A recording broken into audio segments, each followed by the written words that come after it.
لو أنزلنا هذا القرآن على جبل لرأيته خاشعا متصدعا من خشية الله.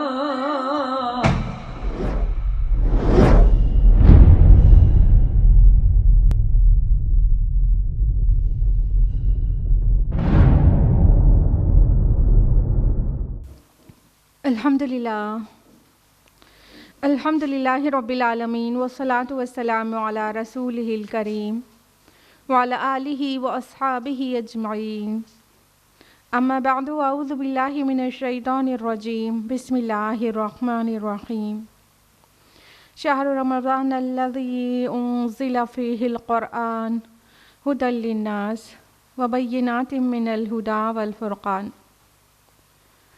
بسم اللہ الرحمن الرحیم. رب اشرح لی صدری ویسر لی امری واحلل عقدۃ من لسانی یفقہوا قولی. میرے عزیز بہنوں، درس قرآن مجید میں آپ سب کا دل کی گہرائی سے خیر مقدم ہے. السلام علیکم ورحمۃ اللہ وبرکاتہ. اللہ رب العالمین کی ذات بابرکات سے امید ہے کہ آپ سبھی بخیر و عافیت ہوں گی. الحمدللہ. اللہ تعالیٰ آپ کو اچھا رکھے، اپنی مخصوص حفاظت میں رکھے. اللہ تعالیٰ ہر قسم کی بیماری اور ہر قسم کی شیطانی شر سے آپ کی حفاظت کرے اور دنیا اور آخرت دونوں میں آپ کو کامیابی عطا کرے. آمین یا رب العالمین. درس قرآن میں کون سی سورہ چل رہی ہے؟ سورہ فرقان. اور آج ہم لوگ پہنچ گئے ہیں سورہ فرقان کے آخری رکوع پر. ٹھیک ہے، بہت اہم رکوع ہے، بہت اہم آیات، بہت پریکٹیکل چیزیں جاننے کے لیے اور اپنی شخصیت کو گلوریفائی کرنے اور اسے چمکانے اور پالش کرنے کے متعلق چند باتیں آئیں گی. اگر اس کو ہم اپنے اوپر اپلائی کریں گے تو انشاءاللہ بہت خوش نصیب قرار پائیں گے اور آخرت میں کامیاب ہو جائیں گے انشاءاللہ. So without any delay I would like to start. رکوع آخری جو سٹارٹ ہو رہا ہے آیت نمبر 61 سے سٹارٹ ہو رہا ہے اور آیت نمبر 77 تک چلے گا. سو دیکھتے ہیں آج ہم لوگ پورا رکوع مکمل کر پاتے ہیں کہ نہیں. اعوذ باللہ من الشیطان الرجیم. بسم اللہ الرحمن الرحیم. آیت نمبر 61 ہے: تبارک الذی جعل فی السماء بروجا وجعل فیہا سراجا وقمرا منیرا. بہت بابرکت ہے وہ ذات جس نے آسمان میں برج بنائے اور اس میں رکھ دیا ایک چراغ اور ایک روشن چاند. اس سے پہلے بھی ہم لوگ تبارک الذی کو ڈیٹیل میں جان چکے ہیں اور یوٹیوب پر ویڈیو بھی پڑی ہوئی ہے، تو فردر ڈیٹیلز کے لیے وہاں دیکھا جا سکتا ہے. فرمایا اللہ تعالیٰ کی ذات بہت بہت بابرکات ہے جس نے آسمان میں برج بنائے. برج کے مختلف تعویلات دیے جاتی ہیں. قرآن حکیم میں جہاں کہیں برج لفظ کا استعمال ہوا ہے، لیکن جو سب سے زیادہ دل کو لگنے والی میننگ یا مفہوم ہے وہ کانسٹلیشن کو برج کہا جائے تو سب سے زیادہ مناسب معلوم ہوتا ہے. تو اللہ تعالیٰ فرما رہے ہیں کہ آسمان میں جس نے بروج بنائے. بروج مانا کانسٹلیشنز جانتے ہیں، جو گروپ آف اسٹارز سے کوئی پیٹرن بن جاتا ہے. ایسے شیپ میں اسٹارز ہوتے ہیں آسمان میں کہ اس سے کوئی شیپ یا کوئی پیٹرن سا پتہ چلتا ہے، تو اس کو ممکنہ طور پر برج کہا گیا ہے. تو اللہ ہی تو ہے جس نے سارے اسٹارز بنائے اور آسمان میں وہ اس طرح رکھے ہیں کہ پیٹرن یا کوئی شیپ بن جاتا ہے، تو یہ اس کی ہی شان ہے کہ وہ رکھے. اور ساتھ میں ذکر کیا گیا کہ اس میں ایک سراج بنایا اور ایک چمکتا ہوا چاند بنایا. سراج کس کے لیے آیا ہے ورڈ؟ سورج کے لیے. سراج ایکچولی ٹارچ کو کہتے ہیں، جلتے ہوئے دیے کو کہتے ہیں. ٹھیک ہے، تو سراج سورج کی اپنی اون لائٹ ہے، سب کو پتہ ہے، اور چاند کی ریفلیکٹڈ لائٹ ہے. تو کہا وقمر منیرا، اور چمکتا ہوا چاند بنایا. تو سورج کے لیے وہ لفظ آیا، سورج تو شمس عربی میں کہتے ہیں، لیکن سورج کے لیے جو لفظ آیا ہے سراج، وہ ہے ٹارچ. تو اللہ تعالیٰ نے قرآن حکیم میں پورا سائنٹیفک وے میں مینشن کیا ہے، جس کو سائنس بعد میں جان پائی ہے کہ سورج کی اپنی خود کی روشنی ہے، جیسے ٹارچ کی یا چلتے ہوئے دیے کی، سراج، وہاج، یہ سارے الفاظ سورج کے لیے آئے ہیں. تو یہ اس کی اپنی لائٹ ہوتی ہے جو اپنے آپ میں مطلب لٹ باڈی ہوتی ہے. وہ اس کے ساتھ سورج کو کمپیئر کیا گیا ہے. اور چاند کے لیے وہ الفاظ کہیں پہ بھی نہیں آئے قرآن میں. تو یہاں پر جو لفظ آیا قمر کے ساتھ، وہ منیر آیا.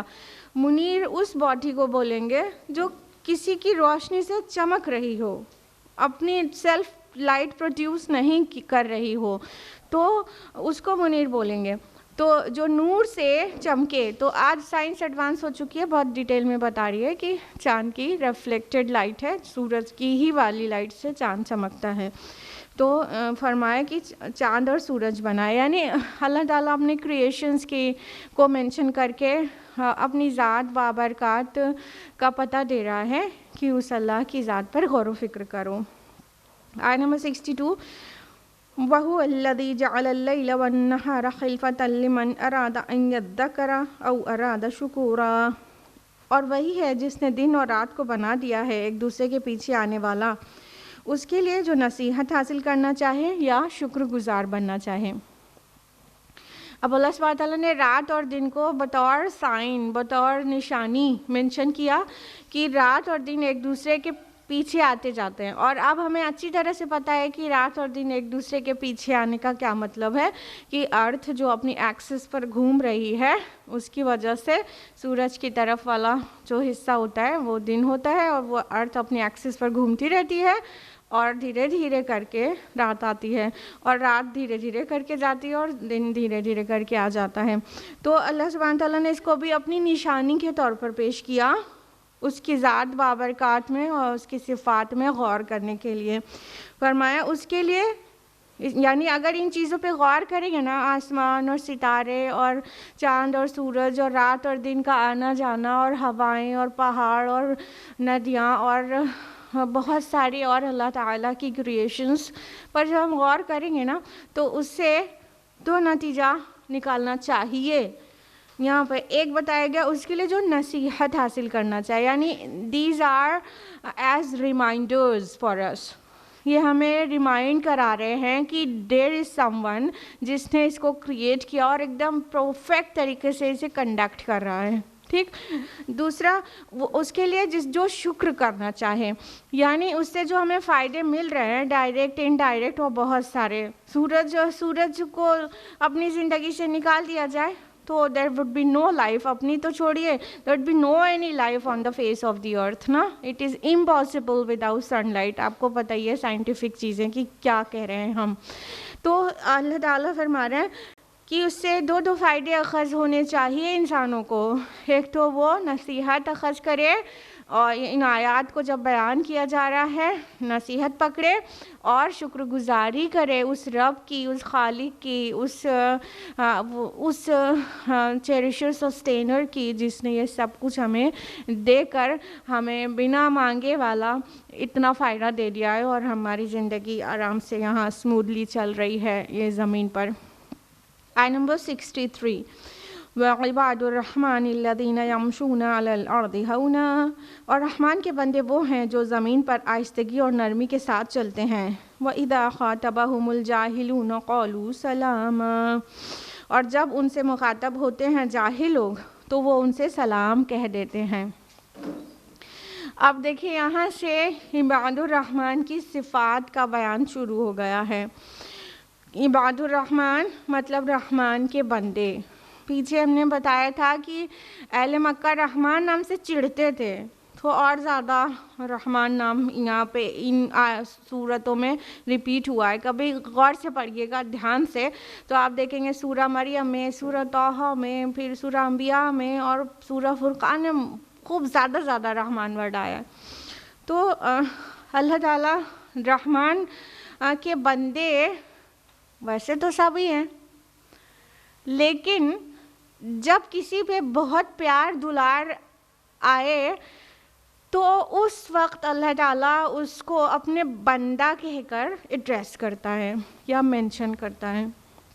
جیسے کہ امیجن کریے کہ ایک ماں اپنے بچے سے کہہ رہی ہے کہ عمر تو مما کا لاڈلا بیٹا ہے، 2 اور بیٹے ہیں بغل میں، لیکن اس وقت اس کو عمر پہ پیار آ رہا ہے تو وہ کہہ رہی مما کا بیٹا ہے. بیٹے تو اور 2 بھی ہیں، لیکن اس وقت اس نے کچھ اچھا کیا اور ان کو پیار آیا تو وہ ایسا کہا. ٹھیک ہے، تو ایسے ہی اللہ تعالیٰ اپنے رسول کو بھی جب بہت شفقت سے یاد کرتے ہیں تو عبداللہ کہہ کے یاد کرتے ہیں، اور دیگر بندوں کو بھی جب بہت شفقت، محبت اور بہت زیادہ دلار سے اللہ پاک یاد کرتے ہیں تو عباد الرحمن کہہ دیتے ہیں. تو یہاں پر اللہ تعالیٰ مینشن کر رہے ہیں عباد الرحمن کی کیا صفات ہیں. آپ اس کا پس منظر کو ذہن میں رکھیے کہ جو مشرکین عرب ہیں وہ اللہ کے رسول صلی اللہ علیہ وسلم کی دعوت کو مان کر نہیں دے رہے ہیں، اور ان کے اندر بہت طرح کی خرابیاں ہیں. اور جو لوگ محمد رسول اللہ صلی اللہ علیہ وسلم پر ایمان لے آئے ہیں ان کا ظاہر باطن بدل چکا ہے، ان کے اندر اتنی گڈ کوالٹیز ایڈ ہو چکی ہیں کہ اب کوئی بھی انسان جو غیر جانبدار ہو آرام سے ڈفرینشیٹ کر سکتا ہے کہ یہ لوگ کیسے ہیں جو محمد رسول اللہ صلی اللہ علیہ وسلم کے اوپر ایمان لائے ہوئے ہیں، اور وہ لوگ کیسے ہیں جو نہیں لائے ہوئے ہیں. تو وہ لوگ جو ایمان لے آئے ہیں ان کے اندر کیا کوالٹیز ہے وہ بتا کے اللہ تعالیٰ ایک تو ہمارے اور آپ کے لیے ایک نمونہ پیش کر رہے ہیں کہ ہم کو بھی عباد الرحمن بننا ہے تو یہ چیزیں اپنی زندگی میں شامل کریں. دوسری طرف وہ جو لوگ نہیں مان رہے ہیں ان کے اندر یہ کوالٹیز نہیں ہے تو اپنے آپ وہ دیکھ لیں، موازنہ کر لیں کہ کیا فرق ہو جاتا ہے ایمان اندر جانے سے. ٹھیک ہے، تو یہ اس وقت کا پس منظر ہے، اور ہم اور آپ آج اس کو اسٹڈی کر رہے ہیں تو ہمارے دماغ میں ریورس انجینئرنگ چلنا چاہیے کہ اچھا اللہ تعالیٰ ان کوالٹیز کو کہہ رہے ہیں عباد الرحمن کی کوالٹیز ٹریٹس، تو ہمیں اگر عباد الرحمن میں سے بننا ہے، اللہ کے پیارے دلارے بندے میں سے بننا ہے تو ہمیں کیا کرنا ہوگا، ان کوالٹیز کو اپنے اندر اتارنا ہوگا. کلیئر؟ تو آپ جو بھی کوالٹیز آگے بیان کرتے جائیں گے اس کی ریورس انجینئرنگ کرتے جائیے گا. ٹھیک ہے کہ اچھا ایسا کرنا ہے، ٹھیک ہے انشاءاللہ، ٹھیک ہے انشاءاللہ. ہم قرآن کو ایسے سنیں اور پڑھیں تبھی تو ہمیں کچھ فائدہ ہے نا، نہیں تو روایتی انداز میں قرآن تو صدیوں سے پڑھا جا رہا ہے اور زندگی بدل نہیں رہی ہے. تو اللہ تعالیٰ نے اپنے پیارے بندوں کے متعلق جو سب سے پہلی کوالٹی کا ذکر کیا ہے وہ فرمایا یا الذین یمشون علی الارض ہونا، جب وہ زمین پر چلتے ہیں تو نرمی کے ساتھ چلتے ہیں. سب سے پہلی کوالٹی چال. سبحان اللہ، چال ایسی کون سی نیکی ہو گئی جس کو مینشن کرنا پڑا. لیکن اگر آپ غور کریں تو انسان کی جو چال ہوتی ہے نا، وے آف واکنگ، یہ اس کے اندر پوری پرسنالٹی کا عکس ہوتا ہے. دیکھیے ایک متکبر کی چال الگ ہوتی ہے، ایک جو اپنے برابر کسی کو نہیں سمجھ رہا ہو اس کی چال، فخر والے کی چال الگ ہوتی ہے، غرور والے کی چال الگ ہوتی ہے، نیتا لوگ کی چال الگ ہوتی ہے، اور ہمبل انسان کی چال الگ ہوتی ہے، اور انرجی لیول ڈاؤن ایک دم ادھمرے سے کی چال الگ ہوتی ہے نا. تو سب چال بتا دیتی ہے کہ اس کے اندر کون ہے، اس پیکٹ میں کون ہے نا. تو ہماری پرسنالٹی کا ایک اچھا خاصا عکس ہوتی ہے چال. لہٰذا فرمایا کہ جو رحمان کے بندے ہیں نا وہ بہت ہیوملٹی کے ساتھ چلتے ہیں، اور یہ دونوں اپوزٹ ایکسٹریم کے بجائے متوسط جو طریقہ ہے وہ چلنے کا بتایا گیا ہے. ایک ایکسٹریم یہ ہے کہ اکڑ کے چلا جائے، غرور ٹپکے، جس سے مطلب بہت تن کے چلا جائے تو اس سے غرور ٹپکتا ہے، اور ایک دوسری چال یہ ہے کہ کچھ زیادہ ہی جھک کے چلا جائے کہ جیسے لگے کہ بس ادھمرا ہے، بس یہ ہاسپٹل چلا جانا چاہیے اسے نا. تو یہ دونوں ہی پسندیدہ نہیں ہے اسلام کے لیے. ایسی چال ہونا چاہیے جس میں اکڑ بھی نہیں ہونی چاہیے, کوئی ایروگنس نہیں فیل ہونا چاہیے دیکھنے والے کو, اور نہ وہ ایسی مریل سی چال نہیں ہونی چاہیے کہ انسان کے اوپر پرسنالٹی کا کوئی امپریشن ہی نہ آئے. تو ان دونوں کی چال نرمی کے ساتھ چلنا, باوقار طریقے سے چلنا. اب اس کے بعد آپ خود سمجھ گئے ہوں گی کہ جب آپ جن لوگوں کو جو نیک ہوتے ہیں, شریف لوگ ہوتے ہیں, وہ کیسے چلتے ہیں, وہ ایسی چال کی بات ہو رہی ہے یہاں. تو اللہ تعالیٰ نے فرمایا کہ وہ جو زمین پر آہستگی اور نرمی سے چلتے ہیں. ہمیں جاننا چاہیے ہمارے نبی صلی اللہ علیہ وسلم چلتے کیسے تھے. تو ہمارے نبی صلی اللہ علیہ وسلم تھوڑا تیز چلتے تھے, اسٹریٹ چلتے تھے, نہ بہت زیادہ جھکتے تھے اور نہ بہت زیادہ اکڑ کے چلتے تھے, اور ایسے قدم جما کر چلتے تھے جیسے کہ مطلب کسی نشیب سے اتر رہے ہو تو پیر جما کے رکھا جاتا ہے نا, تو آپ صلی اللہ علیہ وسلم ایک ایک پیر ایسے جما کے رکھ کے تب چلتے تھے. تو یہ سب سے خوبصورت, سب سے اچھی اور عاجزی ان کی ساری بھی ہوتی ہے اس چال میں, اور غرور بھی نہیں ہوتا ہے. تو اس طرح والی چال کو اللہ تعالیٰ نے سب سے پہلا ٹریٹ بتایا ہے مومنین کا. جو بندے اللہ کو پسند ہیں وہ ایسے چلتے ہیں. دوسری کوالٹی اسی آیت میں بیان کی گئی کہ جو جاہل ہوتے ہیں نا, جب ان کے مخاطب جاہل ہوتے ہیں تو ان کے ساتھ وہ الجھتے نہیں ہیں, سلام کہہ کے رخصت ہو جاتے ہیں ان سے. اچھا, جاہل کون ہے؟ جاہل جیسے اردو میں ہم سمجھتے ہیں جس کے پاس علم نہ ہو وہ جاہل ہے. عربی زبان میں جاہل اس کو نہیں کہتے. جاہل ایک جذباتی انسان کو کہتے ہیں جو جذبات سے متاثر ہو کر بھڑک اٹھتا ہے, ٹھیک ہے, اس کو جاہل کہتے ہیں. تو یہ سب سارے داعیان اسلام کے ساتھ ہوتا ہے کہ ان کے ایڈریسیز کبھی بات کو غور سے سنتے ہیں, سمجھنے کی کوشش کرتے ہیں, نہیں جو بات نہیں سمجھ میں آتی اس پہ سوال کر کے اپنے ڈاؤٹس کلیئر کر لیتے ہیں. ایسے لوگوں سے بھی ایڈریس رہتا ہی ہے مومنین کا, داعیان اسلام کا, رسولوں کا. اور ایسے لوگ سے بھی لامحالہ مطلب لازماً ایسے لوگ بھی ملتے ہی ہیں جن کو حق بات پہنچاؤ تو وہ الجھ جاتے ہیں, اور پھر ایسے سے سوال کرتے ہیں جس سے صاف پتہ چل جاتا ہے یہ سمجھنا نہیں چاہ رہے ہیں بلکہ بس بحث میں جیتنا چاہ رہے ہیں نا. تو اس طرح کے لوگ جاہل ہیں جو اکھڑ کر عجیب بات کرنے لگے. تو ان کے ساتھ جو مومنین ہیں وہ الجھتے تھوڑی ہیں, عباد الرحمن ان کے ساتھ الجھتے نہیں ہیں بلکہ کہتے ہیں السلام علیکم. ان کو دوسرا کام یاد آ جاتا ہے, ٹھیک ہے, بے عزتی بھی نہیں کرتے ان کی. یعنی اگر کوئی آپے سے باہر ہو کے آل فال بکنے لگے گا تو مومن تھوڑی نہیں آل فال بکے گا اس کے جواب میں, بلکہ اس سے جتنی جلدی ہو سکے گا کنارہ کش ہونے کی کوشش کرے گا. یہ ہے میانہ روی اسلام کی اور پسندیدہ بندے اللہ کے جو ہیں ان کا طریقہ. تو وہ جب بھی ان سے جاہل الجھتے ہیں وہ کہتے ہیں السلام علیکم, جانے والا سلام کر دیتے ہیں, کہنے کا مطلب سمجھ گئے. اور یہ سلام میں بہت وسعت بھی ہے نا, یہ سلام سے ایک مطلب یہاں سلام آنا پیس ہوتا ہے نا, تو وہ سلامتی کے ساتھ رخصت ہوتے ہیں. مطلب نہ اس کی عزت پہ حملہ کیا, نہ اس کی بےزتی کیا, اور نہ یہ سینٹینس کہا کہ تم سے تو بات کرنا ہی بیکار ہے. اگر یہ کہا تو بھی اس کی عزت تو گئی نا. سلامتی کے ساتھ الگ ہوتے ہیں, ڈسگریس کر کے نہیں الگ ہوتے ہیں, بہت سلامتی کے ساتھ الگ ہوتے ہیں. یعنی بس سٹاپ کر کے گفتگو کو وہاں سے اٹھ کھڑے ہوتے ہیں. تو جب مخاطب سننے کو ہی نہ تیار ہو تو ان کے ساتھ زیادہ دیر بات نہیں کرنا چاہیے. سمجھداری اسی میں ہے. یعنی اللہ تعالیٰ کا پسندیدہ بندوں کے اندر جو فعل ہے وہ یہ ہے کہ اس وقت ان سے سٹاپ کر دیا جائے, دوسرے کام میں لگ جایا جائے. کلیئر ہے؟ تو ریورس انجینئرنگ کرتے رہیے کہ اچھا ایسا کرنا ہے.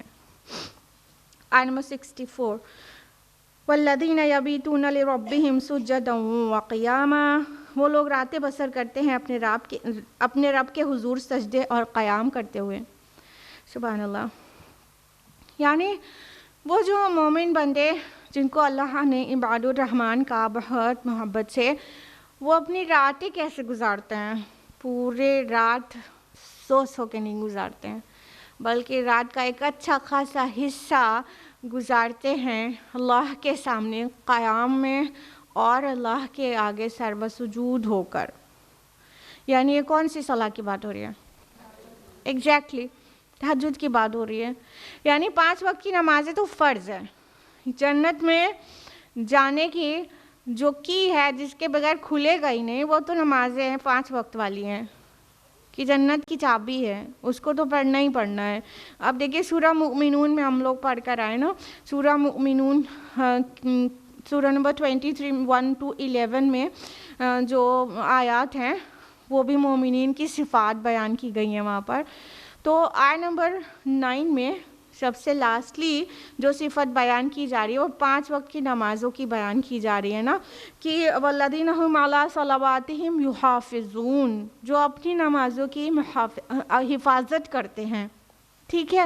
اور آیت نمبر 2 میں تھا قد افلح المؤمنون, آیت نمبر 1. آیت نمبر 2 الذین هم فی صلاتہم خاشعون, جو اپنی نمازوں میں خشوع اختیار کرتے ہیں. تو وہاں پہ جو کوالٹیز بیان کی جا رہی ہیں وہ بیسک کوالٹیز ہیں کہ جنت میں جانے کے لیے اتنا کرنا تو مست ہے, وہ سب ضرور ضرور کرنا ہے. ڈاکٹر اسرار صاحب نے اس کو بہت خوبصورتی سے دونوں کا ڈفرینسیشن کیا ہے کہ وہاں کون سی کوالٹیز ہیں اور یہاں کون سی کوالٹیز ہیں. جس طرح ایک بلڈنگ ہوتی ہے اس کا کچھ اسٹرکچر پہلے کھڑا ہوتا ہے, پلرز لگائے گئے, دیواریں کھڑی گئی, پورا اسٹرکچر کھڑا ہوتا ہے. جب اسٹرکچر پورا کھڑا ہو جاتا ہے تو پھر اس کے اوپر پینٹ اور بہت سارا ڈیکوریشن کا کام ہوتا ہے. یہ 2 سٹیپس ہیں نا. تو اس طرح جو مومنین کی جو بیسک صفات ہیں, جو اسٹرکچر ورک ہے, وہ سورہ مومنون کی آیت نمبر 1 to 9 میں مینشنڈ ہے اور 10-11 میں اس کا ریوارڈ بیان کیا گیا ہے. اور یہاں پر جو عباد الرحمن کی صفات ہیں وہ فائنل ٹچز جو ہیں, جو ایڈیشنل بیوٹی دیتے ہیں, وہ بیان کی جا رہی ہے. تو دیکھیے صلاح میں 5 وقت کی صلاح تو فرض ہے, اس کے بغیر تو گنجائش ہی مت سمجھیے. اور جو اللہ تعالیٰ کے دلارے پیارے بندے ہوتے ہیں وہ کیا کرتے ہیں, وہ صرف 5 وقت پہ اکتفا نہیں کرتے ہیں بلکہ رات کا بھی ایک حصہ اپنے رب کے سامنے قیام میں کھڑے ہو کر اور سجدے میں گزارتے ہیں. کہیں پہ ان کی تعریف ایسے آتی ہے کہ جن کی پیٹھیں بستروں سے الگ رہتی ہیں, جو کھڑے بیٹھے اپنی کروٹوں پر لیٹے اللہ کا ذکر کرتے ہیں. ٹھیک ہے. تو اگر اللہ تعالیٰ کے اتنے پیارے بندوں میں سے عباد الرحمن میں سے اپنی گنتی کروانا ہے تو other than 5 times prayer start praying تہجد انشاءاللہ. آیت نمبر 65 والذین یقولون ربنا اصرف عنا عذاب جہنم ان عذابها کان غراما, اور وہ لوگ دعا کرتے رہتے ہیں اے ہمارے رب عذاب جہنم کو ہم سے پھیر دے, یقیناً اس کا عذاب چمٹ جانے والا ہے. آیت نمبر 66 انہا ساعت مستقرا و مقاما, یقیناً وہ بہت بری جگہ ہے مستقل ٹھکانے کے لیے بھی اور عارضی قیام گاہ بھی. یعنی اتنے اچھے کام کرتے ہیں لیکن پھر بھی ان کے اندر کبر نہیں ہوتا, وہ ایروگینٹ نہیں ہوتے کہ بس ہم اتنے اچھے اعمال تو کر ہی رہے ہیں اب ہم دوڑتے بھاگتے جنت میں چلے جائیں گے. نہیں, بلکہ وہ جہنم کے عذاب سے لرزاں اور ترساں رہتے ہیں. جتنی عبادات بڑھاتے ہیں, جتنی دعائیں بڑھاتے ہیں, اس کے باوجود وہ اور زیادہ ڈرے رہتے ہیں آگ کے عذاب سے. ہر مومن مطلب جہنم سے اتنا ڈرتا ہے کہ اگر اس سے خلاصی مل گئی تو یہی عظیم کامیابی ہے بس جہنم کی آگ سے. تو وہ جو عباد الرحمن ہے وہ اللہ تعالیٰ سے دعا کرتے رہتے ہیں کہ اللہ پاک جہنم کی عذاب سے ہم کو بچا لے, یہ بہت چمٹ جانے والی عذاب ہے اور ہم کو اس سے بچا لے, اور یہ ایسی جگہ ہے جو نہ تھوڑی دیر ٹھہرنے کے لیے اچھی ہے نہ ہمیشہ رہنے کے لیے اچھی ہے. دیکھیے یہاں جو الفاظ آئے انہا ساعت مستقر و مقام, 2 الفاظ آئے مستقر اور مقام. اب سب سے پہلے تو یہ بتا دیں کہ بہت فنی چیز ہے کہ اسکالرز نے ان دونوں کو انٹرچینجبلی بھی میننگ دیا ہے. مستقر کا مقام والی میننگ کسی نے دیا ہے اور مقام کی کسی نے مستقر والی میننگ. Let me explain. مستقر یعنی قرار پکڑنے کی جگہ. تو ایک گروپ آف اسکالرز مستقر کو یوں ایکسپلین کرتے ہیں جیسے جہاں پہ انسان ہالٹ کرتا ہے, تھوڑی دیر کا قرار پکڑتا ہے. آپ آن دا روڈ وہ سفر میں ہے اور کہیں تھوڑی دیر ہالٹ کرتے ہیں تو وہ مستقر ہے. ٹھیک ہے, تھوڑی دیر ٹھہرنے کی جگہ. ٹھیک, مقام جو مستقل کی جگہ ہے جیسے آپ کا گھر. تو ایک ایکسپلینیشن تو یہ ہوگا گروپ آف اسکالرس کا, لیکن ایگزیکٹلی اس کا اپوزٹ بھی میننگ دیتے ہیں کچھ اسکالرز. وہ مستقر کو مستقل رہنے کی جگہ اور مقام کو ٹیمپریری ہالٹ کرنے, ٹیمپریری رکنے کی, ٹھہرنے کی جگہ, ایسا بھی کہتے ہیں. بہرحال دونوں چیز آ گئی تو مسئلہ یہ نہیں ہے کہ کون سی چیز صحیح میننگ کیا ہے اللہ کے نزدیک. یہ تو دونوں ہی طرح سے بہت بری جگہ ہے. مستقر بھی برا ہے, مقام بھی برا ہے. تھوڑی دیر کے لیے وہاں پہ ٹکنا ہو تو بھی بدترین جگہ ہے جہنم, اور بہت دیر ٹکنا ہو مستقل وہاں ہمیشہ کی رہنا ہو جیسے گھر میں رہتا ہے انسان تو بھی بہت بری جگہ ہے. لہٰذا یہ جو عباد الرحمن ہوتے ہیں وہ کبھی بھی مامون نہیں رہتے جہنم کے عذاب سے, بلکہ اس سے پناہ مانگتے رہتے ہیں. تھوڑی دیر اس آگ کے بھپکے سے بھی پناہ مانگتے رہتے ہیں. آیت نمبر 67, والذین اذا انفقوا لم یسرفوا ولم یقتروا وکان بین ذلک قواما. اور وہ لوگ کہ جب خرچ کرتے ہیں تو نہ اسراف کرتے ہیں نہ بخل سے کام لیتے ہیں, بلکہ اس کے بین بین معتدل رہتے ہیں. اب دیکھیں یہ بہت پیاری کوالٹی ہے عباد الرحمن کی کہ وہ خرچ بہت معتدل طریقے سے کرتے ہیں. جو خرچ ہے اس میں اعتدال پر قائم رہنا بہت مشکل کام ہے, ہم آپ کو پہلے سے بتا دیتے ہیں, لیکن آپ کوشش کریے گا کہ رہیں ہم لوگ سبھی. دیکھیں کہا جا رہا ہے عباد الرحمن نہ اسراف کرتے ہیں اور نہ ہی بخیلی کرتے ہیں, دونوں کے بیچ رہتے ہیں. اسراف کیا ہے؟ اسراف کے بیجا خرچ, بہت کئی میننگز آ سکتی ہیں. اسراف کا مطلب ناجائز کاموں میں خرچ کر دینا. ایک اور میننگ جائز کام میں بھی ضرورت سے زیادہ خرچ کر دینا. ایک اور میننگ کہ دین کے کام میں خرچ نہ کرنا لیکن دکھاوے کے لیے کرنا. ٹھیک ہے, یہ سب جو ہے اخراجات یہ اسراف کہلائیں گے. دوسری طرف بخیلی ہے. ٹھیک ہے, بخیلی کیا ہے کہ جن پہ اوپر خرچ کرنا فرض ہے ان کے اوپر بھی خرچ نہ کرنا. یعنی کوئی اتنا بخیل ہوتا ہے کبھی کبھی بیوی بچوں پہ بھی خرچ نہیں کرتا, سینٹ سینٹ کے رکھنا زیادہ پسند کرتا ہے. ٹھیک ہے, تو جہاں پہ ضرورت ہے وہاں پہ بھی خرچ نہیں کرنا, یہ بھی بخیلی ہے. اور اللہ کی راہ میں بالکل نکال کے دے پانے کی ہمت ہی نہ ہونا, یہ بھی بخیلی ہے. ٹھیک, تو یہ جو عباد الرحمن ہوتے ہیں وہ ہرگز بھی دونوں ایکسٹریمز پر نہیں ہوتے ہیں, وہ بیچ کی راہ اختیار کرتے ہیں خرچ کرنے کی. یعنی ضرورت پہ خرچ تو کرتے ہیں لیکن ایکسٹریم پر نہیں جاتے کہ بہت زیادہ ہی خرچ کر دیا, اور نہ ہی اپنی جو فیملی ہوتی ہے اس میں سے ان کی ضرورت کے حصہ دینے میں ان کو پریشانی ہوتی ہے اور اللہ کی راہ میں خرچ کرنے میں پریشانی ہوتی ہے. بیچ کا راستہ یہ ہے کہ خرچ کیا جائے, بس اسراف نہ کیا جائے اور بخیلی بھی نہ کیا جائے. تو یہ عباد الرحمن ہمیشہ خرچ میں معتدل راہ پر ہوتے ہیں. چیک کریے اپنے آپ کو, ہے الحمدللہ کچھ کانفیڈنٹ ہے ماشاء اللہ. ہاں, غور کریے گا.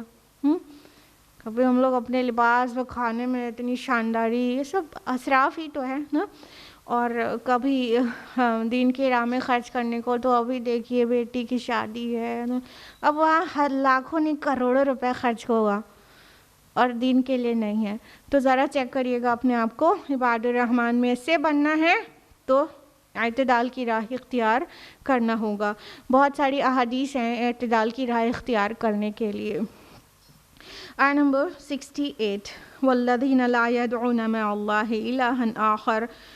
اور وہ لوگ نہیں پکارتے ہیں اللہ کے ساتھ کسی اور کو معبود. ولا یقتلون النفس التي حرم اللہ الا بالحق ولا یزنون. اور نہ ہی قتل کرتے ہیں کسی جان کو جس کو اللہ نے محترم ٹھہرایا مگر حق کے ساتھ, اور نہ ہی کبھی وہ زنا کرتے ہیں. وَمَن يَفْعَلْ ذَلِكَ يَلْقَ أَثَامًا. اور جو کوئی بھی یہ کام کرے گا وہ اس کی سزا کو حاصل کر کے رہے گا.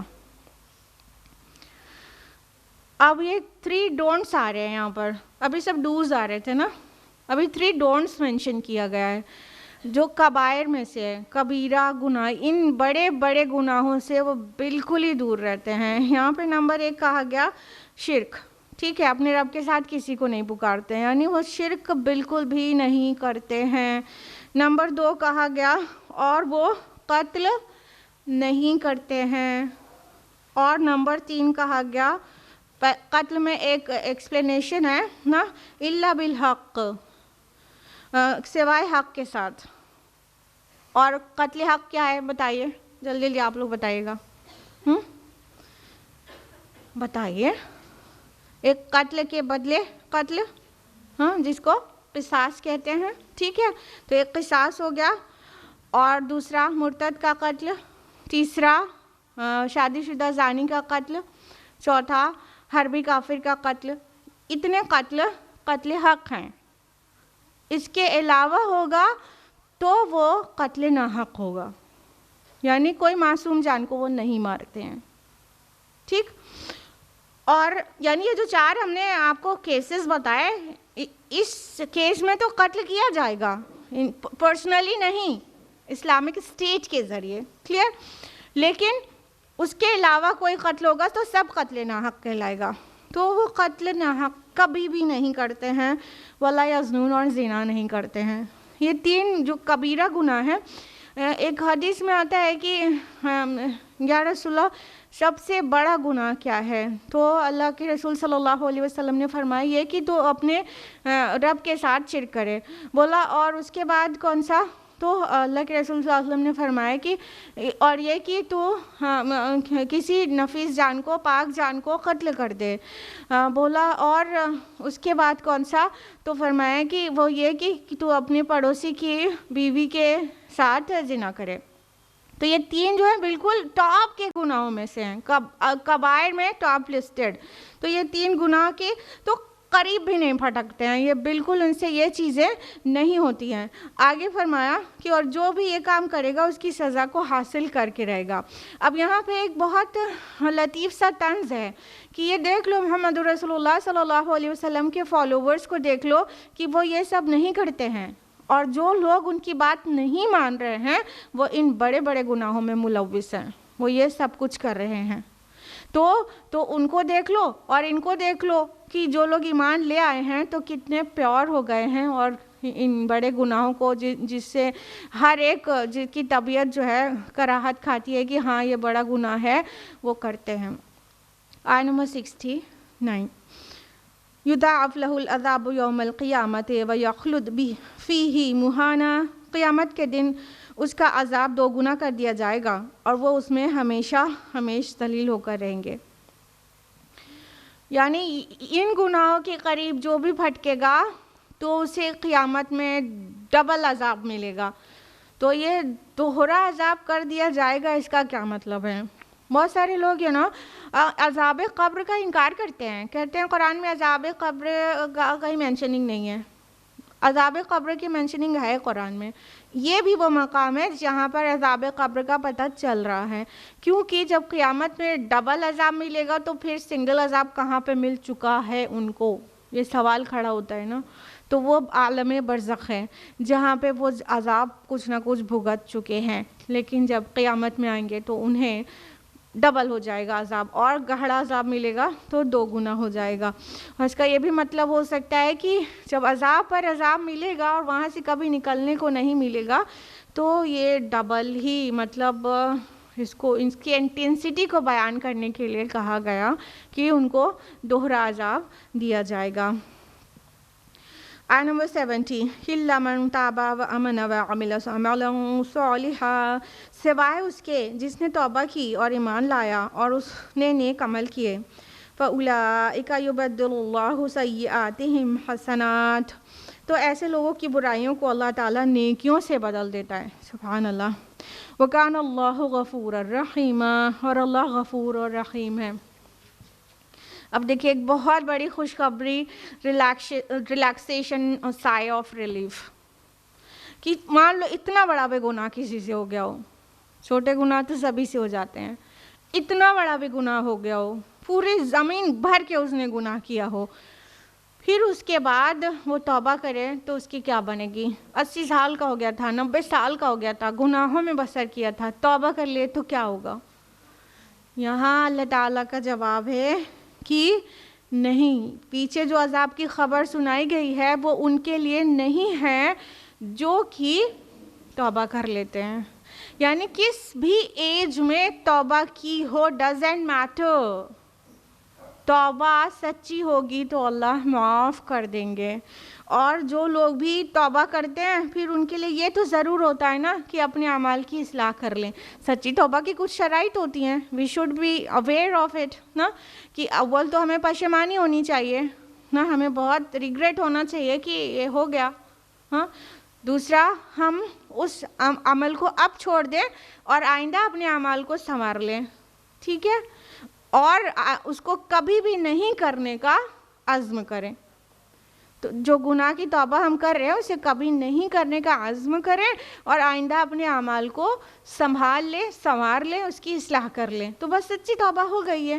تو جو یہ کر لیتا ہے اور اپنے اعمال کو سنوار لیتا ہے، نہ صرف اللہ رب العالمین رحمت للعالمین نہ صرف ان کے گناہوں کو معاف کر دیتا ہے، خوشی سے بھولے نہ سمائیے کہ اس کے برائیوں کی جگہ نیکیاں لکھ دی جاتی ہیں. سبحان اللہ. اور کیا چاہیے آپ کو؟ دیکھیے فَأُولَٰئِکَ يُبَدِّلُ اللَّهُ سَیِّئَاتِهِمْ حَسَنَاتٍ آیا ہے کہ ان کی برائیوں کو اللہ نیکیوں سے تبدیل کر دے گا. اب اس کے کئی معنی ہو سکتے ہیں. نمبر ایک، جو اعمال میں برائی لکھی تھی وہ سب کٹ ہو گئی نا، اور آپ نیک اعمال کرنے لگے تو سب پازیٹیو پلس والے پوائنٹس ملنے لگے نا، تو یوں بھی برائی اچھائی سے بدل گئی. ٹھیک ہے. نمبر دو یہ بھی کہ جتنے برے کام تھے وہ خالی ایریز نہیں کر دیے گئے بلکہ وہاں سب نیکی آ گئی، اچھے کام آ گئے. یہ تو سونے پہ سہاگا ہو گیا. توبہ بھی پوری مل گئی اور برائی اچھائی سے بدل گئی. گناہ کے کام حسنات سے تبدیل ہو گئے، نیکیاں لکھ دی گئیں اس کی جگہ. اللہ کے خزانے میں کمی ہے کیا؟ جس کو جتنا چاہے عطا کرے. تو اللہ تعالیٰ کتنے بھی دن تک کا، کتنے بھی سال تک کا گناہ کرنے کے بعد معاف کر دیتے ہیں اور ان گناہوں کے بجائے اس کا اعمال نامہ نیکیوں کی موتیوں سے سجا دیتے ہیں. ابو ہریرہ رضی اللہ عنہ کو ایک عورت اپنے گھر کے باہر ملی، حدیث کی روشنی میں بتا رہے ہیں آپ کو. تو دیکھا، انہوں نے اندر چلے گئے، پھر عشاء کی صلاح کے بعد اندر آئے تھے، پھر انہوں نے نوافل پڑھی، پھر اس عورت نے نوک کیا تو انہوں نے دروازہ کھولا. عورت نے کہا کہ مجھ سے زنا ہو گیا ہے اور پھر میں پریگننٹ ہو گئی، پھر بچہ ہوا، پھر میں نے اس کا قتل کر دیا. کیا میرے لیے بھی کوئی میرے گناہوں کی کوئی توبہ ہے؟ انہوں نے کہا نہیں. پھر ان کے دل میں خلش تھی. صبح رسول اللہ صلی اللہ علیہ وسلم سے ذکر کیا، یا رسول اللہ ایسے ایسا ہوا. تو آپ صلی اللہ علیہ وسلم نے فرمایا، ابو ہریرہ بڑا غلط جواب دیا تم نے. کیا تم نے یہ آیت نہیں پڑھی؟ اور یہ آیت پڑھ کے سنائی اللہ کے رسول نے.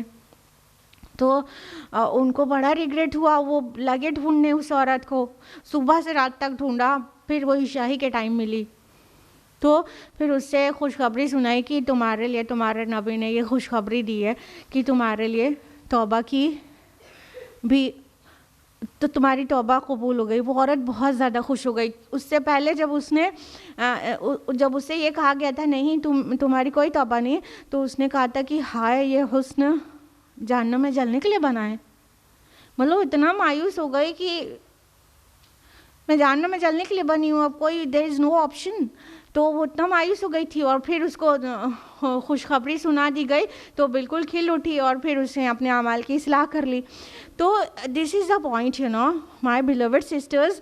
اگر توبہ کے راستے ہمیشہ کھلے نہ چھوڑے جائیں تو انسان مایوسی میں گناہوں کی دلدل میں بالکل دھنس جائے. تو یہ ہمارا دین ہے. ہاؤ بیوٹیفل از دس کہ جب بھی احساس ہو جائے گا، جب بھی توبہ کرو گے اللہ معاف کر دے گا، اور معاف ہی نہیں کرے گا، اس سے تمہارے گناہوں سے نیکیاں تبدیل کر دے گا۔ تو کتنا انسان موٹیویٹڈ رہ سکتا ہے نا، کسی بھی عمر میں وہ توبہ کے لیے تیار ہو جائے، کوئی مسئلہ نہیں ہے۔ بہت سارے پیاری پیاری احادیث ہیں توبہ اور استغفار کی، ابھی وقت کی تنگی کی وجہ سے سب نہیں بیان کر سکتے، لیکن آپ بس یہ سمجھ لیجئے کہ اللہ تعالیٰ کہتے ہیں لا تقنطوا من رحمت اللہ ان اللہ یغفر الذنوب جمیعا، اللہ کی رحمت سے کبھی مایوس نہ ہونا، اللہ تمہارے کل گناہ کو معاف کر دیتا ہے۔ This is from Surah Az-Zumar, Surah number 39, ayah number 53. تو جب اللہ کی رحمت سے مایوس ہونے کا کوئی وہی نہیں ہے تو ابھی اپنے پچھلے سارے گناہوں سے توبہ کر ڈالیں، اور نہ صرف وہاں پہ اپنے اعمال نامے اس کو ایریزڈ پائیں گے، بلکہ اللہ تعالیٰ نیکیوں کی موتیوں سے اسے سجا بھی دے گا انشاءاللہ، کیونکہ اللہ تعالیٰ غفور اور رحیم ہے۔ آیت نمبر 71 وَمَنْ تَابَ وَعَمِلَ صَالِحًا فَإِنَّهُ يَتُوبُ إِلَى اللَّهِ مَتَابًا، اور جس نے توبہ کی اور نیک اعمال کیے تو ایسا شخص توبہ کرتا ہے اللہ کی جناب میں جیسا کہ توبہ کرنے کا حق ہے۔ یعنی جس کی توبہ قابل قبول ہے نا، وہ کیسی ہے کہ جو انسان جب توبہ سچی والی کر لیتا ہے تو سچا پلٹنا اللہ کی طرف پلٹ جاتا ہے۔ توبہ متابہ یہ سب الفاظ نا پلٹنے کے لیے ہیں، مطلب توبہ مینس ہوتا ہے ٹو ریٹرن نا، کسی کی طرف پلٹنا۔ تو جب بندہ گناہ کر دیتا ہے نا تو اللہ کی رحمت کی طرف کے بجائے اللہ کی رحمت سے دوری اختیار کر دیتا ہے، ادھر پلٹ جاتا ہے، اور اللہ تعالیٰ اپنی رحمت سے اس کا منہ پھیر لیتا ہے، اور پھر جب بندہ توبہ کرتا ہے تو اللہ کی طرف پلٹتا ہے اور اللہ اپنی رحمت کے ساتھ اس کی طرف پلٹتا ہے، یہ دونوں ہی طرف سے پلٹنا ہو گیا۔ تو جو انسان کی توبہ سچی ہوتی ہے نا تو وہ ایسا ہے جیسے صحیح پلٹنا اس نے پلٹا۔ تو اس طرح کہا گیا کہ فَإِنَّهُ يَتُوبُ إِلَى اللَّهِ مَتَابًا، کہ وہ اللہ کی طرف ایسا پلٹتا ہے، ایسا توبہ کرتا ہے جیسے کہ اس کا حق ہے ایکچولی۔ اللہم ربنا جعلنا منہم، گناہ ہم سب سے ہوتا ہے، ہم سب کو توبہ استغفار اپنا معمول رکھنا چاہیے، صرف گناہوں کے احساس پہ توبہ نہیں کرنا چاہیے، بلکہ گناہ نہیں نوٹس میں آئے تو بھی توبہ اور استغفار کو کرنا ہی چاہیے، روزانہ کرنا چاہیے۔ ہمارے نبی معصوم صلی اللہ علیہ وسلم روزانہ 100 بار توبہ استغفار کرتے تھے۔ تو جس کا کوئی گناہ نہیں ہے وہ روزانہ استغفار کر رہا ہے، تو ہمیں کیا ہوا کہ نہ جانے کتنے گناہ ہم سے ایسے ہو جاتے ہیں جو ہمیں احساس بھی نہیں رہتا، تو پھر ہم توبہ کیوں نہ کریں؟ روزانہ توبہ استغفار کا معمول ہونا چاہیے۔ ہمارے چھوٹے چھوٹے کلاس فرسٹ کے بچے، کلاس سیکنڈ کے بچے ڈیلی استغفار کرتے ہیں، 5 نمازوں کے بعد استغفار ڈیلی کرتے ہیں بنا ناغا کے، ماشاءاللہ۔ وہ تو اتنے معصوم ہیں کہ کوئی گناہ بھی نہیں ہے، بس ہم لوگ عادت ڈلوانے کے لیے کر رہے ہیں۔ آیت نمبر 72 والذین لا یشہدون الزور، اور وہ لوگ جھوٹ پر موجود نہیں رہتے، وَإِذَا مَرُّوا بِاللَّغْوِ مَرُّوا کِرَامًا، اور جب وہ کسی لغو پر سے گزرتے ہیں تو باوقار انداز میں گزر جاتے ہیں۔ اب کیا کہا گیا؟ اب عباد الرحمن کی کوالٹیز میں ایک یہ بتایا گیا کہ وہ جھوٹ کے گواہ نہیں بنتے۔ بہت میننگ فل ہے یہ انداز، اگر یہ وہ بولا تب جھوٹ نہیں بولتے ہیں تو صرف جھوٹ نہیں بولنے کی بات ہوتی ہے۔ یہاں پر لا یشہدون الزور کہا گیا، وہ زور، قول زور یا اینی کائنڈ آف زور، کوئی بھی جھوٹ اور باطل کے گواہ نہیں بنتے۔ اول تو یہ اس سے صاف صاف سمجھ میں آ رہا ہے کہ وہ جھوٹی گواہی کبھی نہیں دیتے، جو بات غلط ہے اس چیز کی گواہی نہیں دیتے وہ۔ نمبر 2، اس سے ایک بہت میننگ فل بات سمجھ میں آ رہی ہے، وہ یہ کہ وہ کسی بھی غلط اور باطل کی جگہ پہ اپنی شمولیت درج نہیں کراتے ہیں۔ ناچ گانا، برائیاں، اور جہاں پہ ظلم بولا جاتا ہے، ظلم لکھا جاتا ہے، وہاں کہیں پہ بھی حاضر نہیں دیتے، وہاں نہیں حاضر رہتے۔ جہاں باطل یہاں پہ زور بمانا باطل، اور زور بمانا ظلم، زور بمانا بے حیائی، زور بمانا برائی, گناہ, عیاشی, بہت سارے معنی میں. تو وہ کیسے ہوتے ہیں عباد الرحمن کہ زور پہ بالکل بھی زور کے شاہد نہیں ہوتے. جو باطل ہے وہ ایکچولی بالکل وہ ہے, بالکل گھنونا اور جھوٹا ہے. اس کے اوپر سچ کے اور بیوٹیفل ہونے کے ملبے چڑھائے جاتے ہیں. After then it seems like beautiful, لیکن وہ ہے نہیں ایکچولی, وہ برا ہی برا ہے. تو یہ جو عباد الرحمن ہوتے ہیں نا, وہ کسی بھی باطل اور جھوٹ کے گواہ نہیں بنتے. ایسی جگہ نہیں اپنی موجودگی درج کراتے جہاں پر حق بات نہیں باطل چل رہا ہو. ٹھیک ہے, تو یہ سبھی معنی سمیٹے ہوئے ہے اتنا چھوٹا سا فقرہ. اور فرمایا اسی آیت میں کہ اور لغو پہ سے جب ان کا گزر ہوتا ہے, لغو میں انڈلج تو نہیں ہوتے, لغو معنی وین ہوتا ہے, بے مطلب چیز جس کا کوئی فائدہ دنیا اور آخرت میں اخذ نہ ہو, وہ لغو کہلاتا ہے. اور سورہ مومنون میں بھی اسے ایبسٹین کرنے کے لیے مینشن کیا گیا آیت نمبر 3 میں کہ جب وہ والذین هم عن اللغو معرضون, اور وہ لغو سے پرہیز کرتے ہیں. اور یہاں پہ کہا گیا کہ وہ لغو میں خود انڈلج ہونا تو بہت دور ہی رہا, کسی لغو کے پاس سے ان کا گزر ہوتا ہے نا تو بھی بڑے شوق سے اس میں انٹرسٹ لے کے اس میں لگ نہیں جاتے ہیں, باوقار طریقے سے وہاں سے گزر جاتے ہیں. جیسے کوئی بھی ایک صاف ستھرا اور صفائی پسند انسان گندگی کے ڈھیر میں کبھی بھی بیٹھنا نہیں پسند کرے گا, بلکہ اگر کسی بدبودار جگہ سے اسے لامحالہ گزرنا پڑے کسی مجبوری میں, تو بس وہ وہاں سے کسی طرح اپنی ناک بند کر کے وہاں سے گزر جائے گا.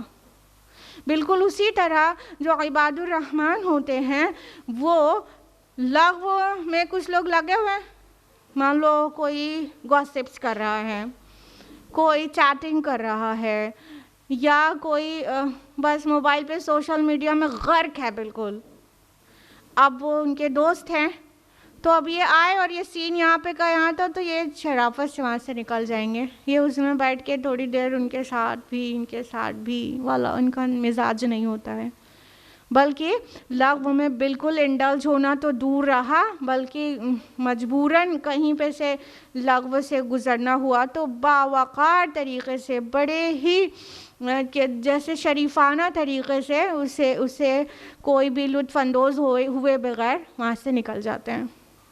Point to be noted dear sisters, کیوں لغو سے پرہیز کرنے کے بارے میں اتنا تاکید آئی ہے, حالانکہ لغو کوئی حرام چیز تو نہیں ہے, ہاں, جو بے فائدہ چیز ہے, یہ گناہ کی چیز ہو ضروراً لازماً ایسا تو نہیں ہے. یٹ اس سے بچنا بہت ضروری ہے, بہت ضروری ہے. کیوں ضروری ہے؟ کتنی بڑی بڑی زندگی لے کر آئے ہیں آپ لوگ, بتائیے کئی ہزار سال ہے آپ لوگوں کے پاس. چھوٹی سی زندگی ہے نا, اگر اس کا ایک اچھا خاصا ٹائم لغو میں ختم کر دیں گے تو ہمیں نیکی کے کام کرنے کا وقت کتنا ریڈیوس ہو جائے گا نا. تو ایک تو سب سے بڑی وجہ یہ ہے کہ با مقصد زندگی گزارنے والا انسان بے مقصد کام کبھی کرتا ہی نہیں ہے. سمجھ رہے ہیں؟ ہمارا ٹائم گھٹ جائے گا نا, اتنی دیر میں ہم کوئی اچھے کام کر سکتے ہیں نا, پروڈکٹیو کام جو آخرت کے لیے ہماری کامیابی کی وجہ بن سکتا ہے. تو ہم اپنی لائف کی بہت امپورٹنٹ ٹائم کو اگر وین میں بس انڈلج ہونے میں گزار دیں گے تو ہمارا بہت ٹائم گھٹ جائے گا, جس سے ہم اچھے کام سے رہ جائے گا ہمارے نامہ عمل میں لکھنا. تو ایک تو یہ بہت بڑی سی بات ہے کہ لغو سے بچنا بہت ضروری کامیاب ہونے کے لیے. سیکنڈلی, لغو میں انڈلج ہونا سے بہت جلدی حرام میں انڈلج ہو جاتا ہے انسان.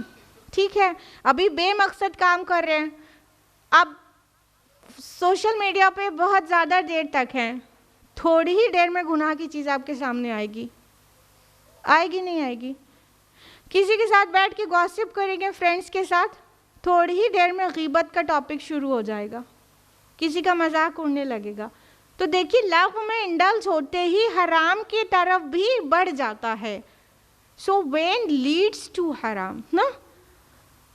تو اس لیے ایک دم لغو میں انڈلج ہونے سے بچانا، یعنی اتنے کوشش ہو کے اپنا ٹائم گزارنا ہے کہ کچھ بے فائدہ کام تو ہم نہیں کر رہے ہیں. جو کر رہے ہیں وہ دنیا اور آخرت کے حساب سے کوئی فائدہ رکھے ہے اپنے اندر کی نہیں. ہاں تو کرتے رہیں، نہیں تو چھوڑ دیں فوراً. آیت نمبر 73 والذین اذا ذکروا بآیات ربہم لم یخروا علیہا صما وعمیانا.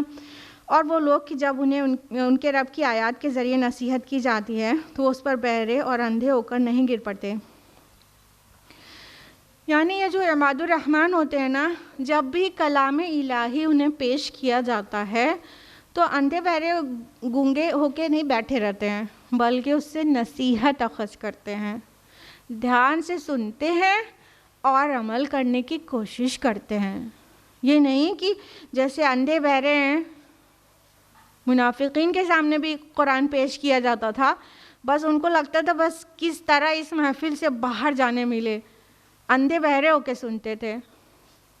لیکن مومنین اندھے بہرے ہو کے نہیں سنتے ہیں، عباد الرحمن اندھے بہرے ہو کے نہیں گرتے ہیں، بلکہ جو بھی بات کہی جا رہی ہے اس سے نصیحت اخذ کرتے ہیں. اب غور کریے گا، ہم نے شروع میں آپ سے کہہ دیا تھا کہ جو بھی کوالٹیز آپ سنتے جائیے گا ریورس انجینئرنگ کرتے جائیے گا. یعنی ایک ایک پوائنٹ پہ آپ یہ ضرور طے کرتے جائیں کہ اچھا یہ کرنا ہے، اچھا ابھی یہ عادت نہیں پڑی ہے، اس عادت کو شامل کرنا ہے، اچھا یہ بری عادت سے نہیں بچے، اس سے بچنا ہے. ٹھیک ہے، صرف سوچتے جائیے تبھی تو فائدہ ہے سننے سنانے کا. آیت نمبر 74 والذین یقولون ربنا هب لنا من ازواجنا وذریاتنا قرۃ اعین واجعلنا للمتقین اماما.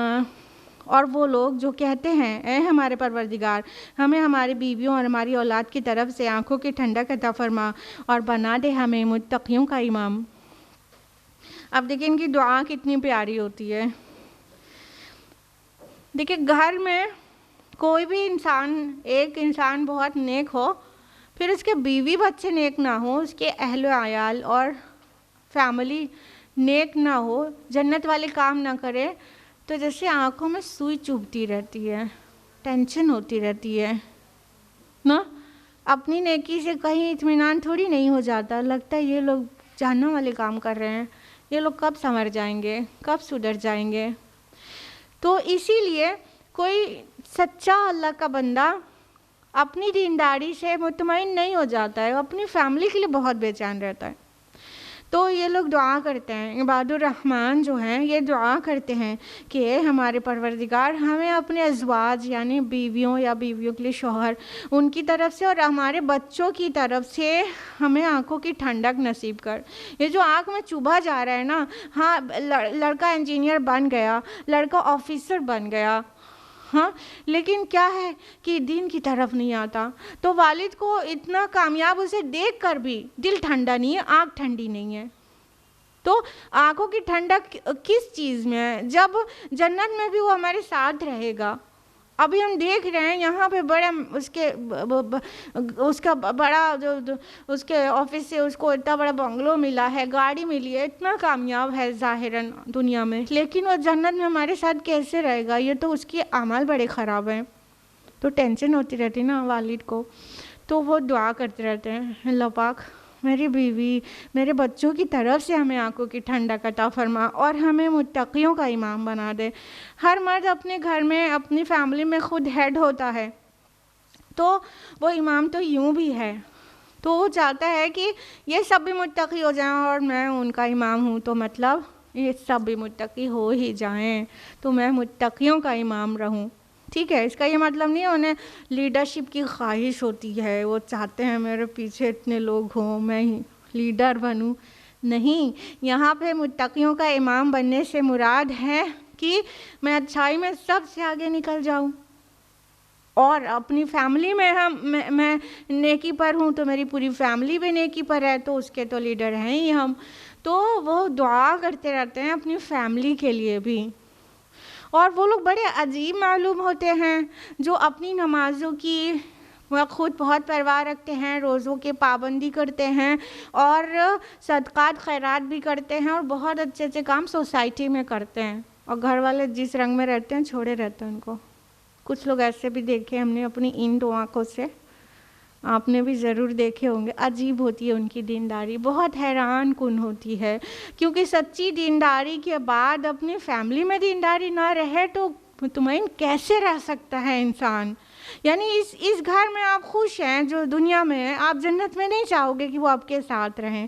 اس کے لیے ضروری ہے کہ رب کا راستہ اختیار کیا جائے.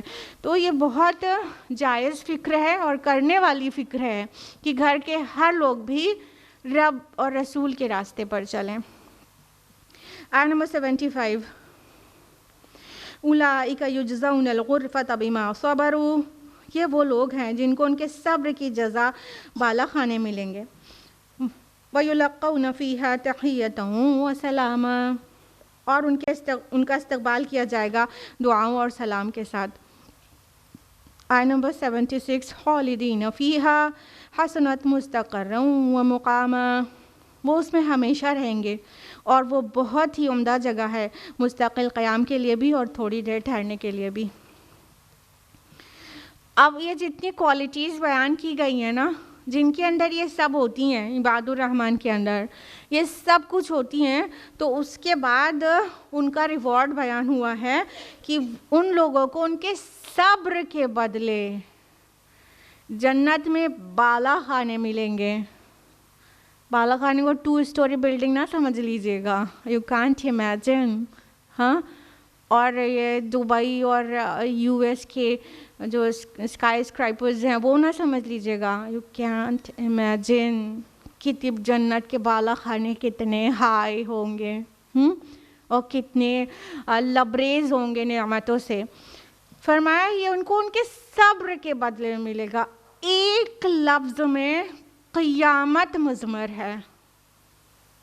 کوالٹیز کو ڈیٹیل میں بیان کیا گیا اور فائنلی کہا گیا یہ سب کچھ ان کو دیا جائے گا نا جنت میں ابدی نعمتیں، وہ ان کے صبر کا بدلہ ہوگا. اب یہاں پہ صرف ایک کریڈٹ پورا ایک ورڈ کو دے دیا گیا، صبر کو. اب امیجن کریے کہ صبر کس چیز کو یہاں پر کہا گیا ہے. کئی خواہشات ان کے دل میں امڑتی ہوگی لیکن اس کو جائز کی حد میں لمٹ کرنے پر صبر.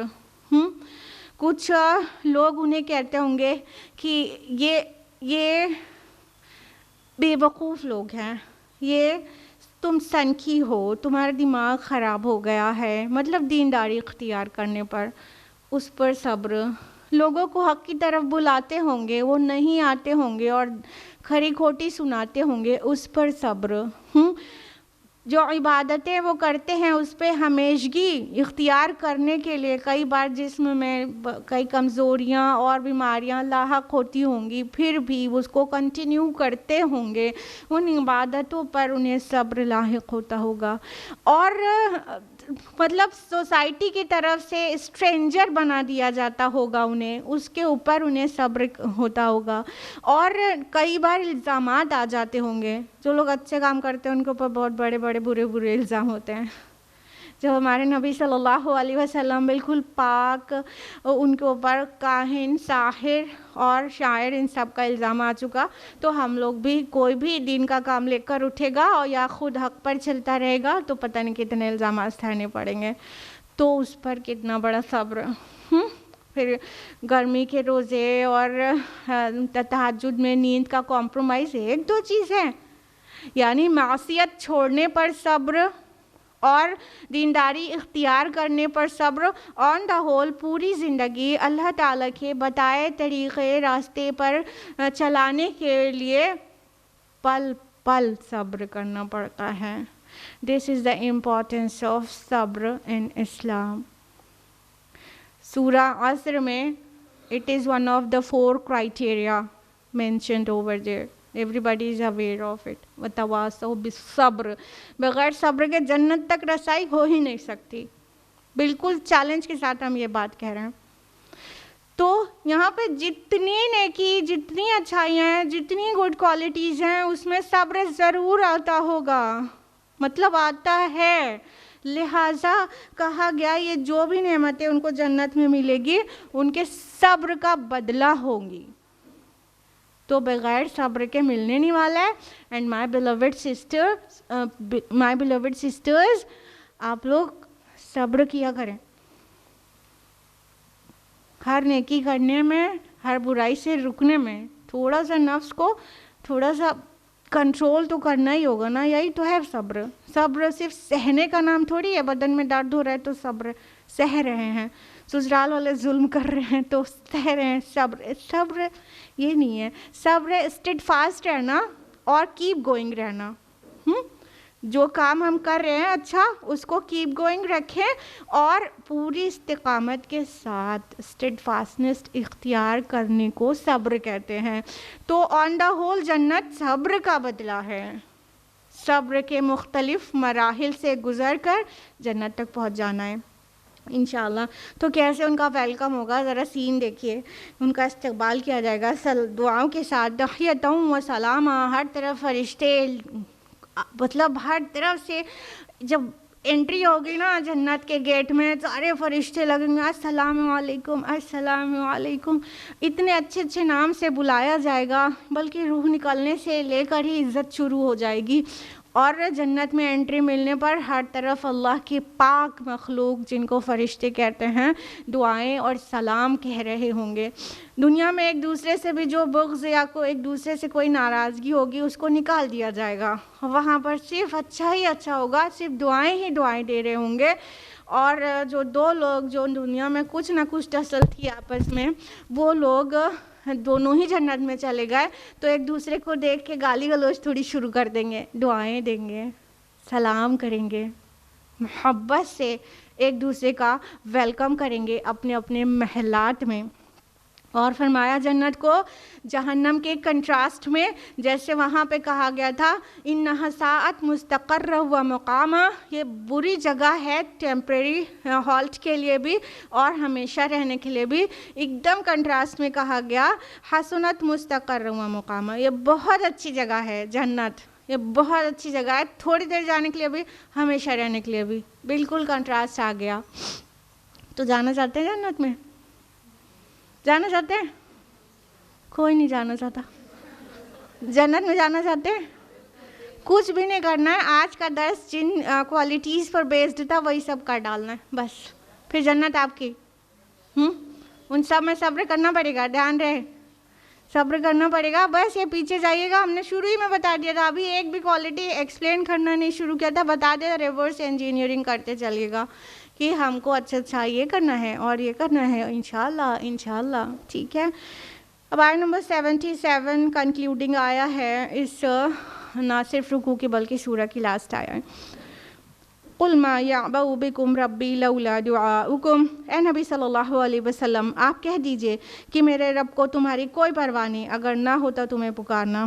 فَقَدْ كَذَّبْتُمْ فَسَوْفَ يَكُونُ لِزَامًا، اب جب کہ تم نے جھٹلا دیا ہے تو ان قریب یہ عذاب تمہیں چمٹ کر رہے گا. اب یہ اللہ تعالیٰ نے اپنے نیک بندوں کے سارے گڈ ڈیڈس کو مینشن کر کے ان کی تعریف کر کے اب جو لوگ نہیں مان رہے ہیں ان کو عذاب کی خبر سنا دیا کہ دیکھو تم جو مان نہیں رہے ہو نا، تو ہمارے رب کے کسی بھی حکومت میں ملکیت میں کوئی ایک ذرہ برابر کمی نہیں واقع ہو جا رہی ہے. تم سب کے سب نافرمان ہو جاؤ. ایک حدیث قدسی ہے نا کہ اے جن و انس اور تمہارے اگلے سے پچھلے تک اور تمہارے اول سے آخر تک سب کے سب اس نافرمان انسان کی طرح ہو جاؤ جو روئے زمین پہ سب سے زیادہ نافرمان ہے، تب بھی اللہ تعالیٰ کے حکومت میں اس کی فرما روائی میں ایک ذرہ برابر کی کمی واقع نہیں ہونے والی ہے. اس کا کنٹراسٹ بھی کہا گیا ہے. ٹھیک ہے، یعنی فرما بردار ہو جاؤ تو کوئی فائدہ بھی اللہ کو نہیں ملتا ہے. تو اللہ تعالیٰ کہہ رہے نہیں، تمہارے رب کو تمہاری کوئی پرواہ نہیں ہے. انفیکٹ بس کیا ہے کہ اس نے ایک جو سسٹم بنایا تھا کہ تمہیں وارن کریں گے، تمہیں میسج بھیجیں گے رسولوں کو بھیج کر، کتابوں کو بھیج کر، تاکہ تم خبردار کر دیے جاؤ اور اللہ کے آگے روز آخرت آ کے حجت نہ کرو. ٹھیک ہے، تو اس وجہ سے تمہیں میسج سینڈ کیا جا رہا ہے، ورنہ تمہارے ماننے نہ ماننے کی اللہ کو کوئی پرواہ نہیں ہے، وہ غنی ہے. اور تم آپ جھٹلا ہی رہے ہو اور جھٹلا دیا ہے تو پھر اس کا تمہیں عذاب تو بھگتنا ہی ہوگا. اللہم لا تجعلنا منہم، آمین یا رب العالمین. یہیں پر سورہ فرقان الحمدللہ مکمل ہو گئی. بارک اللہ لی و لکم فی القرآن العظیم ونفعنی وایاکم بالآیات والذکر الحکیم، آمین یا رب العالمین. وآخر دعوانا ان الحمدللہ رب العالمین. والسلام علیکم ورحمۃ اللہ وبرکاتہ.